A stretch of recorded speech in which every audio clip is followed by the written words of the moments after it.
देखो देखो कौन आया, देखो देखो कौन आया, शेर आया, देखो देखो कौन आया, देखो देखो कौन आया,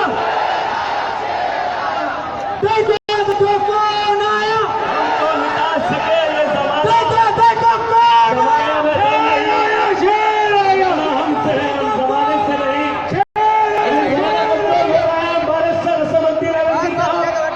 संघ परिवार बीजेपी कांग्रेस वालों के मुंह तोड़ जवाब देने वाली शख्सियत आली जनाब बैरिस्टर असदुद्दीन अवैसी साहब रौनक अफरोज हो रहे हैं। देखो देखो कौन है, शेर की उंगली, देखो देखो कौन आया, देखो देखो कौन आया, जवाब देने वाली शख्सियत बैरिस्टर असदुद्दीन अवैसी साहब,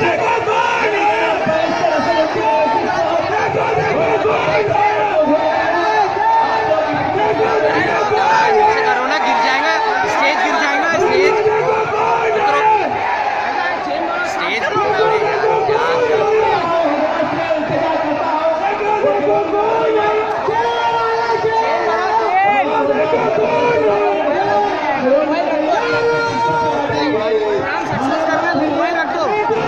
एक दूसरे की सुनो।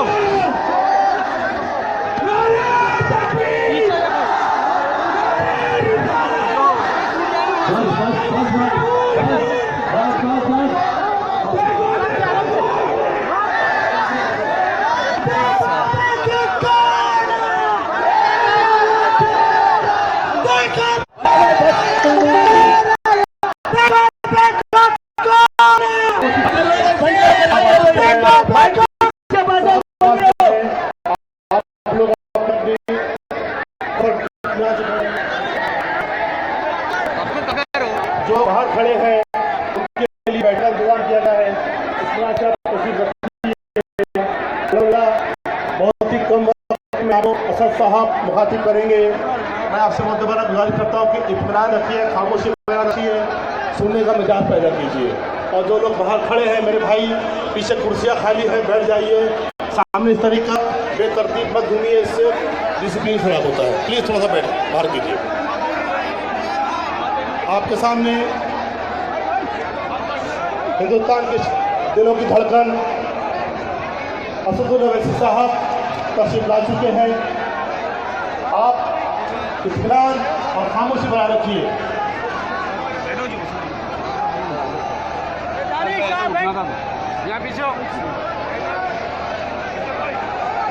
सियासत तुझसे मेरी दुश्मनी कोई नहीं, लेकिन सियासत तुझसे मेरी दुश्मनी कोई नहीं, लेकिन मुझे नफरत भरा तेरा चलन अच्छा नहीं लगता, मुझे नफरत भरा तेरा चलन अच्छा नहीं लगता। भले वो लाख गंगा में नहाया हो मगर मुझको, भले वो लाख गंगा में नहाया हो मगर मुझको किसी कातिल के हाथों में वतन अच्छा नहीं लगता, किसी कातिल के हाथों में वतन अच्छा नहीं लगता। अब मैं ज़्यादा वक्त आपका न लेते हुए मुख्तसर से अंदाज में रुखसती चाहूँगा और असद साहब को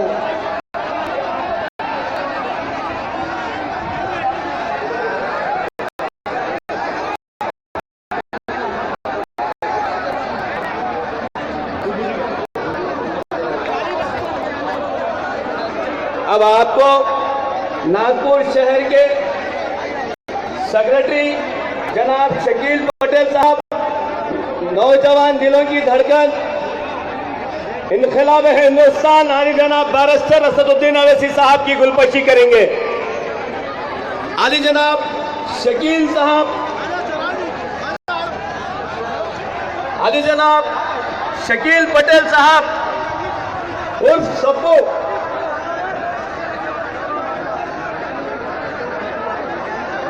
मैं आप फैसल भाई को सैनशीन पे आने की दावत देता हूं। जनाब फैसल भाई साहब सैनशीन पे आ जाइए।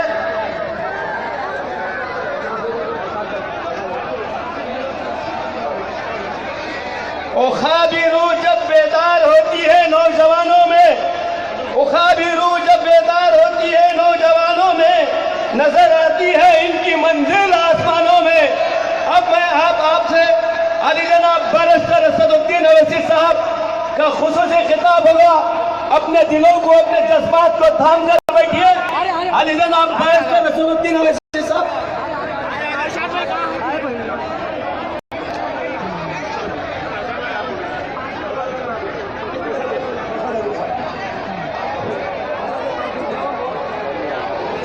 अस्सलामुअलैकुम दोस्तों, बहुत ही खुशनसीब की बात है कि हमारे बीच हमारे बैरिस्टर रसूलुद्दीन ओवैसी साहब क़िबला मद्दजुल आली तशरीफ ला चुके हैं। अपने धड़कनों को संभाल कर रखिए। बहुत जल्द ये आप लोगों के हक की बात करेंगे इंशाअल्लाह ताला, क्योंकि हम लोगों के हक की बात करने वाला अब तक के कोई नहीं है। एक पार्टी हमें कहती है कि हम लोग उनको वोट नहीं देते, हम उनके लोग नहीं हैं। दूसरी पार्टी पर जो कांग्रेस पार्टी है, जिसपे हम भरोसा करके हमेशा चलते हैं, जो हमें मजदूर की तरह इस्तेमाल करती है और हम उसके मजदूर की तरह से इस्तेमाल होते रहते हैं और हमें हमारा हक नहीं मिलता, क्योंकि हक भीख मांगने से कभी नहीं मिलेगा। आज पूरे देश के अंदर आप इतिहास उठा के देख ले कि हम जितनी भी जगह जहां जहां भी मुसलमान अपनी आंखों को बंद करके कांग्रेस को सपोर्ट करते हैं, कांग्रेस हमें हाथ पे चंद सिक्के भीखों की तरह 2-4 सीटों की तरह हमें समझा देती है, हमें कभी एक मजबूत ताकत की तरह सामने नहीं आने देती। लिहाजा ये ऐसा मौका है कि हम लोगों को अपना हाथ से हाथ मिलाकर अली जनाब असदुद्दीन ओवैसी बैरिस्टर साहब मद्दजुल आली के हाथ से हाथ को मिला के हाथ को मजबूत करना है और अपने हक की बात के लिए इन्हें आगे बढ़ाना है और इनका हमें पूरा का पूरा साथ देना है। हमारे लिए आज हिंदुस्तान में कोई शख्स नहीं पैदा हुआ जो हमारे हक की बात कर सके। एक वाइट शख्स असदुद्दीन ओवैसी बैरिस्टर साहब, जिन्होंने हर तरफ हमारे हक की आवाज उठाई, बहुत दबाने की कोशिश की, लेकिन अल्हम्दुलिल्लाह अल्हम्दुलिल्लाह परवरदिगार ने हमेशा इनकी आवाज को बुलंद रखा है। दोस्तों, मेरी आप लोगों से ये दरख्वास्त है, हमारे वतन में आए हुए हमारे मेहमान जनाब असदुद्दीन ओवैसी साहब बैरिस्टर साहब, जिन्होंने पूरे देश के अंदर आज मुसलमानों को एक पहचान दी है, हमें इस पहचान को बरकरार रखना है और इसे बरकरार रखने के लिए हमेशा हमेशा इनके हाथ को मजबूत रखना है। हमें हर पार्टियों ने इस्तेमाल किया है, हमें अपनी भीख नहीं, हमें अपना हक चाहिए और हक मांगने के लिए शेरों की जरूरत होती है, जो अल्हम्दुलिल्लाह परवरदिगार ने हमें हमारे उस्ताद मोहतरम जनाब अली जनाब बैरिस्टर असदुद्दीन ओवैसी साहब की शक्ल में हमें अता किया। दोस्तों, वक्त की भी इतनी मसरूफियत के बाद मैं